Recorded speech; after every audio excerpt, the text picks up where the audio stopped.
there's different ways to kind of look at yoga therapy, first of all. And the koshic system, there's like different ways to look at the koshic system. A lot of people would say, in the end, these koshas don't matter that much because, like you said, it's like you have your body, and if you can get down to like the Vijnana and Anandamaya kosha, you're gonna like understand what you need to understand. But that's from a spiritual development point of view. So like lots of yoga teachers would be like, they just meditate, or, they don't think this way really, because it's not important. They're like just veils, and they're not the ultimate truth. So it's almost like that's where you're living. It's sort of like, well, yeah, I'm doing my like deep work and I'm taking care of myself, and that makes sense to me.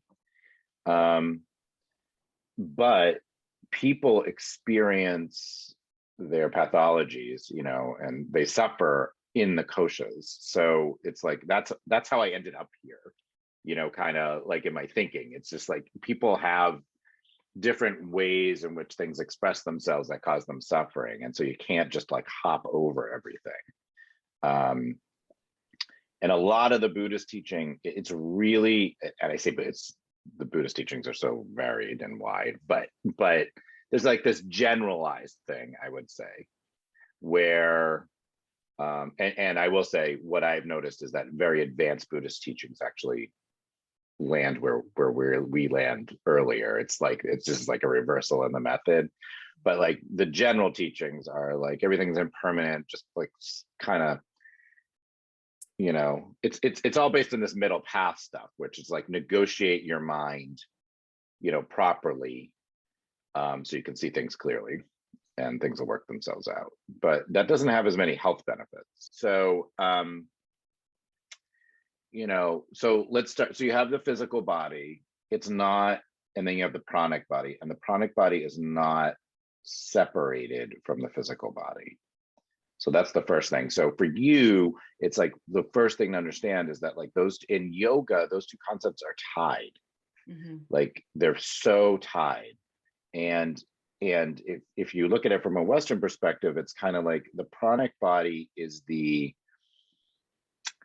all the connections that, we think about in Western medicine, we try to like drill down on, that we don't really understand. That we have some science on now. So it's like, every day now there's like more Western information on how things talk to each other, work, how DNA works, how genetics work out, and the pranic body is sort of like this really cool concept that you can use, to tie that all together in yoga, and, or like even fascial theory. It's like there's so much coming out on like how, there's like these really subtle chemical messengers working through across your body and mind, and how they all talk to each other. And yogis have been talking about this forever, right? So what we know now is that fascia talks to each other, and it's chemical, it's real. Wow. It's like you can study it. It's complicated though, and look, fascial research does not get like $50 billion a year. Yeah. To look into this, it's like if there was a use like in that way, you would have a lot more information, but it's like slow because it's like, sure, still pretty alternative to like hang out and study fascia all day.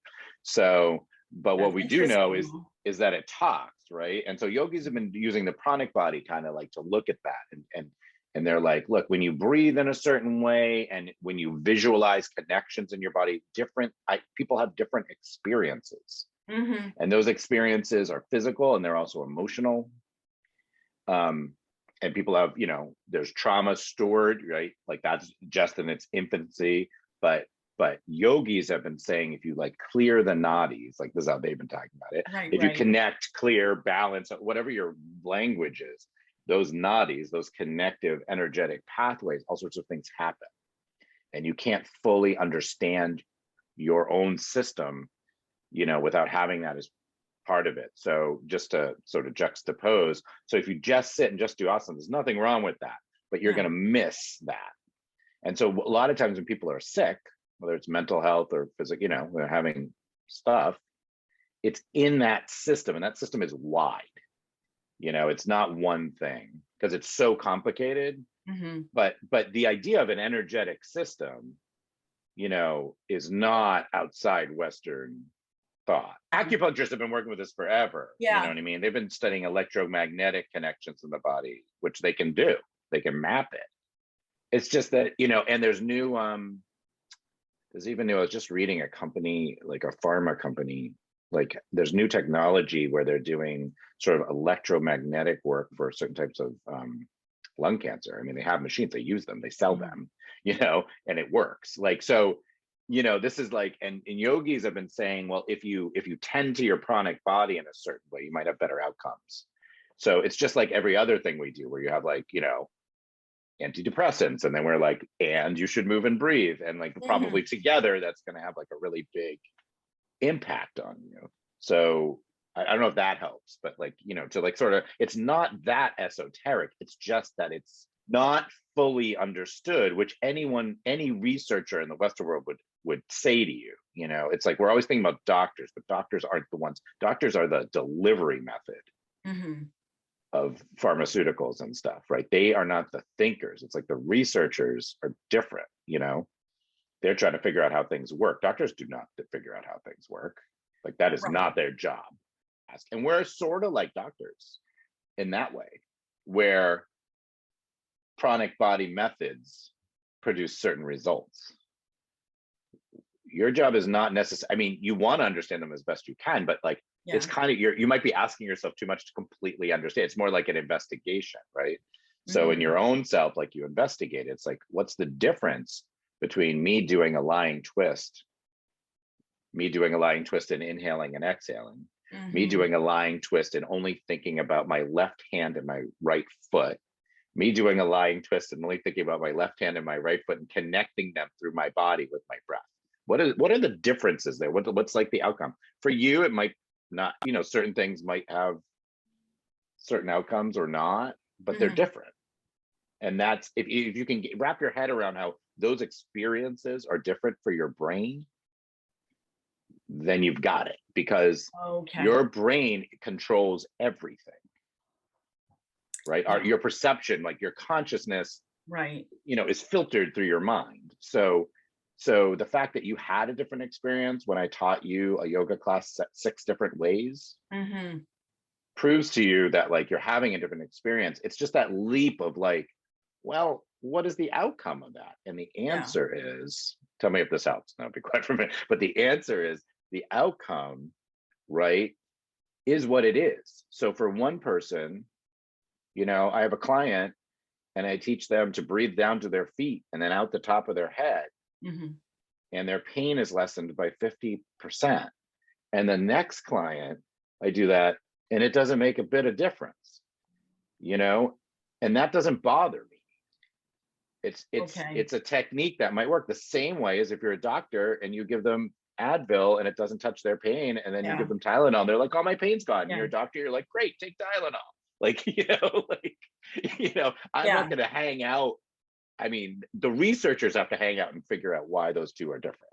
It seems too simple. There's something about our minds where like, we're like, how can it be that the difference between standing here and doing half sun salutes and breathing and standing here and doing half sun salutes and breathing down to your feet produces a different result? I don't believe it. Like, it seems similar, because when you look at it from an outside, when you watch somebody do it, it's very similar, but your mind is not doing the same thing. And you know this because you're a meditator. I know you know this because you've done different meditation techniques. From the outside, you're just sitting there trying to clear your mind in some way, using some technique. If you talk to like most people who study meditation, they're like, whatever, there's no difference between the breathing deeply meditation techniques and headspace. There's no difference. They all are going for the same thing. But that's not true. The subtleties are so important to any individual. And so as a yoga therapist, we're not researchers, right? Like, you're not a researcher. So forget everything except the person in front of you. Mm-hmm. Is this experience that I'm going to share with you now, is this change to the technique producing a different result for you? That's your job. Yeah. And so, you know, as a thinking person who's like fairly intelligent, it's just, it's sometimes hard to like remember that these little things are so important, you know. And people all the time ask, they're like, I don't understand why, what's the difference between doing mantra and chanting and doing, you know, kind of open, long meditational sits, or what's, and that's why I presented them within the koshas like that. Mm-hmm. They're totally different. One person's going to have a completely, if you have them chant Om Namah Shivaya for 45 minutes, they're going to like leave their body, like dance with God, come back into their body. You know what I mean? And they're going to be like, my life is now changed. And you do it with somebody else and they're going to be like, yeah, my throat hurts. I want to change. You know what might be interesting for you to do? And this is like, this will seem totally off topic, but it's not. okay. Like Christopher Wallace has a book on like the history of Tantra. Books like that where you're like, wow, this is completely different than Buddhism.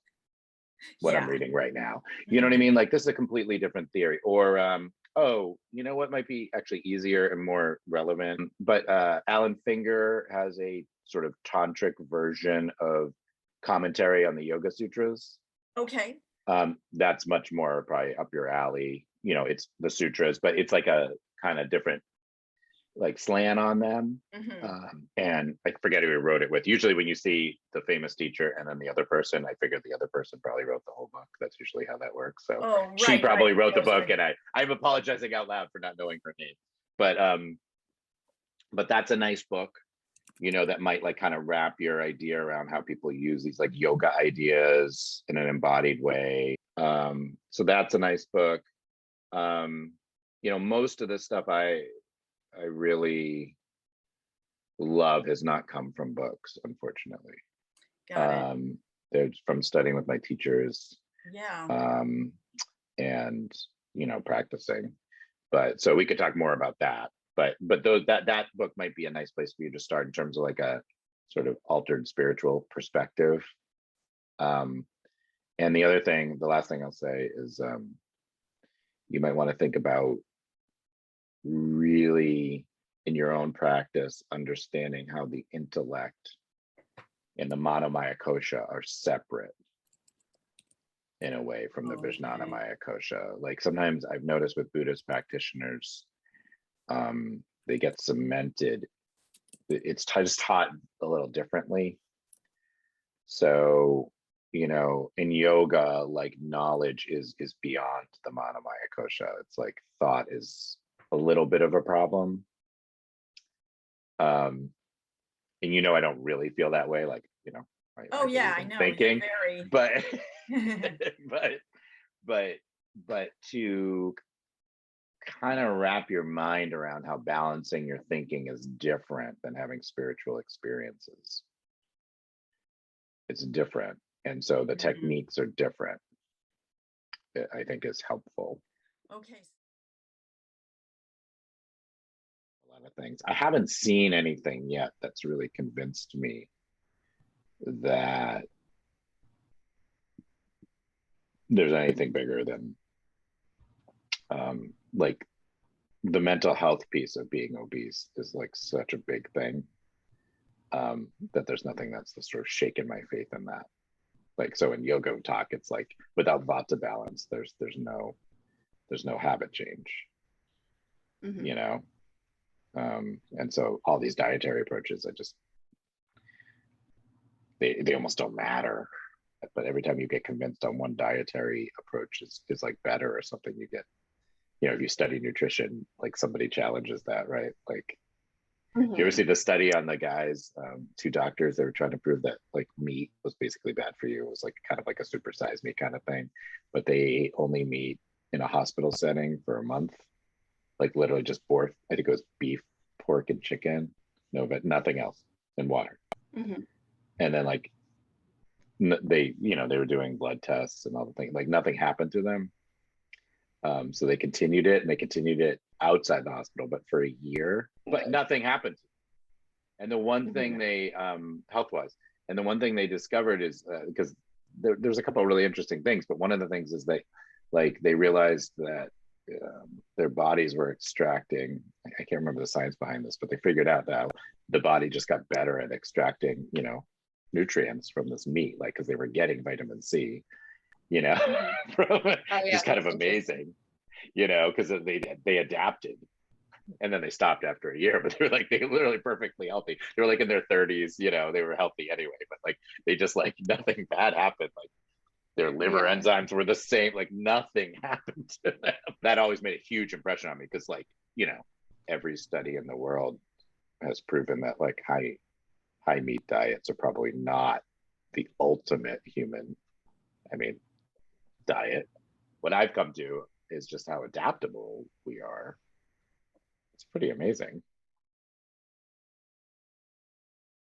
Down on all that and just think of them as either a doshic puzzle, a trauma puzzle. Probably what you're going to end up doing is trying to do the doshic thing because you're going to try to like balance them a bit as your first kind of step, right?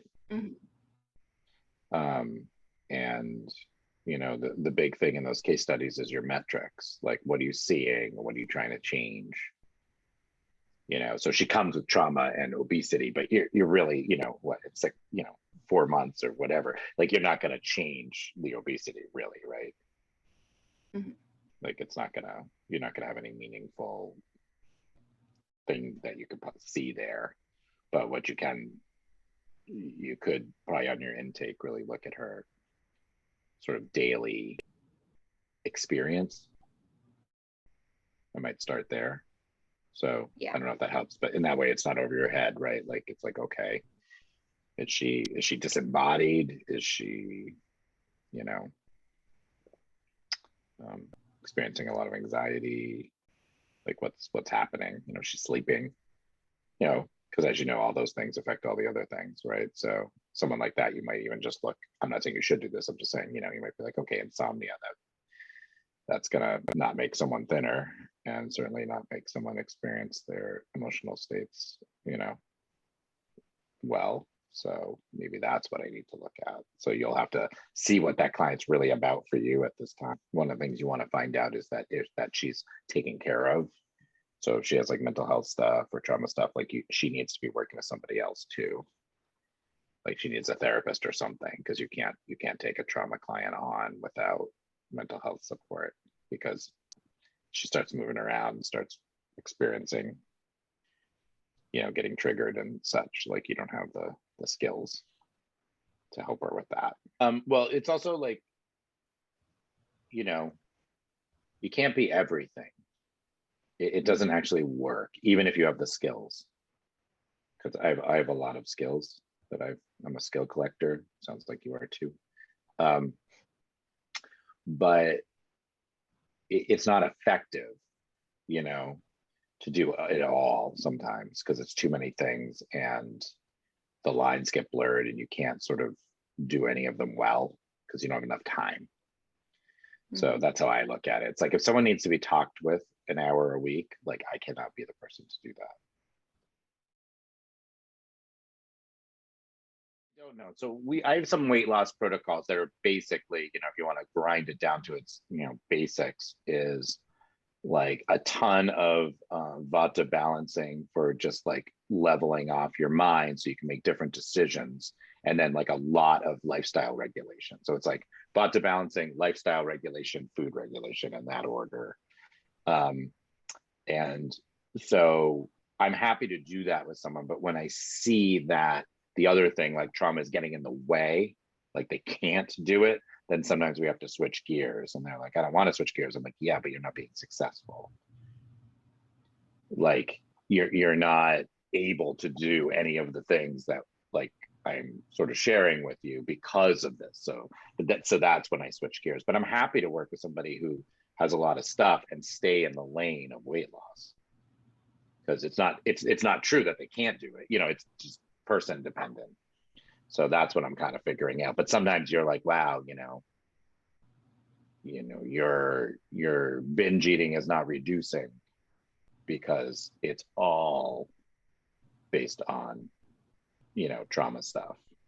And I'm getting that from them. You know, I mean, I'm not seeing it. It's not like I'm not like the oracle who like understands their mind. It's just like, you're telling me that over and over. And at some point, like, we're going to have to deal with that. So sometimes it'll like start one way, and then we take like a 6-month detour, and then we're back to the regularly scheduled program, stuff like that. I mean, it's pretty complicated, but it can look like that. You know, and sometimes people in the middle of the process will be like, oh, I didn't realize.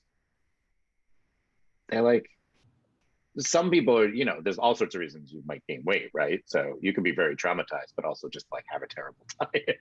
Or like, you know, you might not be eating because you're, you know, so it's like we have to figure that out. You know, they might just be habits like anyone else, right? And sometimes people with a lot of trauma will associate everything with their trauma. And so sometimes I spend a lot of time separating those.